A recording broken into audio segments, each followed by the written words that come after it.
Hey guys, here's part 2 of this in-depth tutorial. The foundation I'm using is the NARS Radiant Longwear mixed in with Dior Backstage. I use this on almost all my clients. I painted it on and then now I'm pressing it in. I use this brush to kind of emulate a sponge. I'm now going in with the Doll Beauty Cream Bronzer in Gimme Sun, and I'm basically stamping that everywhere that I like to do cream contour. The concealer, I'm using the Natasha Denona High Glam, and I've been liking letting it settle before I blend it out. The longer you let it sit, the higher coverage it has and the more it dries down so it doesn't cling to any dry spots when you put powder on top. Then I just started blending it in. I use a really small bullet brush to get underneath the eyes as well.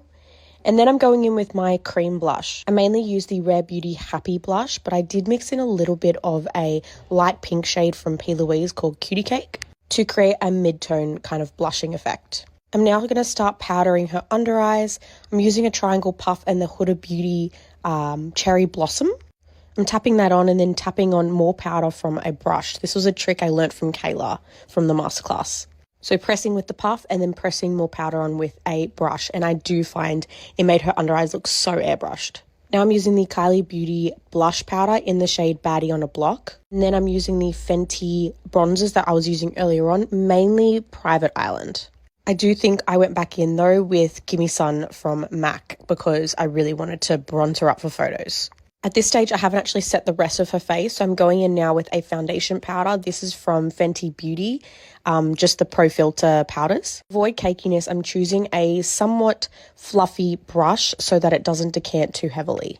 Now I've come back to the under eyes. I'm just doing a little bit of the dark shadow from the Makeup by Mario Master Mattes palette, then going underneath with her bronzer as well to really smoke that down. I did a full breakdown tutorial on this lip already in the previous video, but I essentially used the Makeup Forever Limitless Brown Eyeliner. Then I went in with Huda Beauty Liquid Lip and then the NYX Butter Gloss in the shade Madeline. Now I'm going in with mascara. I like to use the MCO Beauty, I think it's Extend Lash, the tubing one. For the beauty spots and freckles, we're using the Revlon color.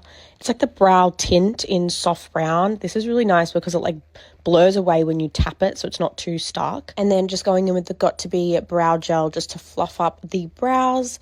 And for the body glow, I use my trusty Sol de Janeiro body oil. And then Charlotte Tilbury to set. This is the final look, just makes me so happy.